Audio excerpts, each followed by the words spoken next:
नमस्कार साथियों, आज मैं जॉन लॉक पे ये पार्ट 2 वीडियो बना रही हूँ जो जॉन लॉक के मानव स्वभाव संबंधी विचार के ऊपर ये वीडियो बना रही हूँ जो इस प्रकार है। हॉब्स की भांति लॉक के चिंतन का आधार मानव स्वभाव है। जहाँ हॉब्स मानव को एकाकी, दीनहीन, पापी, पतित प्राणी मानता है, वहीं लॉक मानव को विवेकशील, नैतिक प्राणी मानता है। लॉक के अनुसार मनुष्य अपनी प्रकृति से सामाजिक और नैतिक प्राणी है। वह अपनी विवेक बुद्धि से एक नैतिक व्यवस्था की सत्ता स्वीकार करता है और इसके अनुसार कार्य करना अपना कर्तव्य समझता है। लॉक के अनुसार सहयोग, मनुष्य में सहयोग, प्रेम, दया और सद्भाव आदि गुण पाए जाते हैं। लॉक मनुष्य स्वभाव के विचार गौरवपूर्ण क्रांति से प्रभावित है।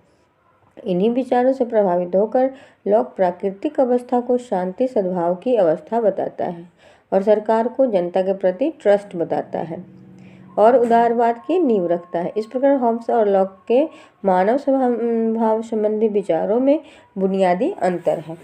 हॉब्स का मानव जंगली, पशु और भौतिकवादी है, वहीं लॉक का मनुष्य नैतिक और परोपकारी है। लॉक के प्राकृतिक अवस्था संबंधी विचार।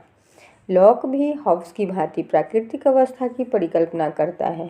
हॉब्स जहाँ मानव को स्वार्थी और झगड़ालू प्राणी मानता है तथा उसी के अनुरूप वह प्राकृतिक अवस्था को युद्ध और संघर्ष की अवस्था बताता है, वहीं लॉक सद्गुणी, नैतिक प्रकृति के अनुरूप सकारात्मक प्राकृतिक अवस्था बताता है। वस्तुतः लॉक प्राकृतिक अवस्था की निम्नलिखित विशेषताएं बताता है। लॉक के अनुसार प्राकृतिक अवस्था सामाजिक किंतु प्राक राजनीति है, अर्थात वहाँ समाज तो विद्यमान था परंतु राज्य नहीं था। लॉक के अनुसार प्राकृतिक अवस्था शांति, सदिच्छा, पारस्परिक सहयोग और संरक्षण की अवस्था थी। प्राकृतिक अवस्था में सभी मनुष्य समान हैं क्योंकि सभी एक ही सर्वशक्तिमान और अनंत बुद्धि संपन्न सृष्टा के संतान हैं। इसमें सभी मनुष्य स्वतंत्र भी है और समान भी है। प्राकृतिक अवस्था का संचालन। प्राकृतिक अवस्था प्राकृतिक कानून के अनुसार संचालित होती है। वस्तुतः प्राकृतिक कानून नैतिक नियम है। प्राकृतिक अवस्था में मनुष्य को 3 प्राकृतिक अधिकार जीवन, स्वतंत्रता और संपत्ति का प्राप्त है। ये तीनों अधिकार मनुष्य को जन्म से प्रकृति द्वारा प्रदत्त है। इनमें सबसे महत्वपूर्ण संपत्ति का अधिकार है, जिसमें जीवन और स्वतंत्रता का अधिकार भी सम्मिलित है। प्राकृतिक अवस्था की असुविधाएं। जॉन लॉक के अनुसार प्राकृतिक अवस्था में आधारभूत असुविधाएं थीं, जिसके कारण मनुष्य समझौते द्वारा राज्य की स्थापना करते हैं। यह आधारभूत असुविधाएं निम्नलिखित हैं। कानून की उद्घोषणा करने वाली संस्था अर्थात विधायिका का अभाव था। कानून को लागू करने वाली संस्था अर्थात कार्यपालिका का अभाव था। कानूनों के अनुरूप न्याय करने वाली संस्था अर्थात न्यायपालिका का अभाव था।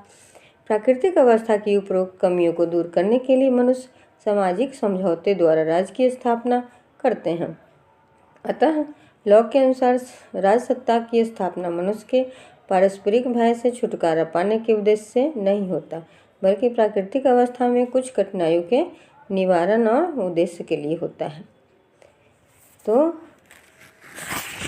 जॉन लॉक का ये प्राकृतिक व्यक्तिवाद संबंधी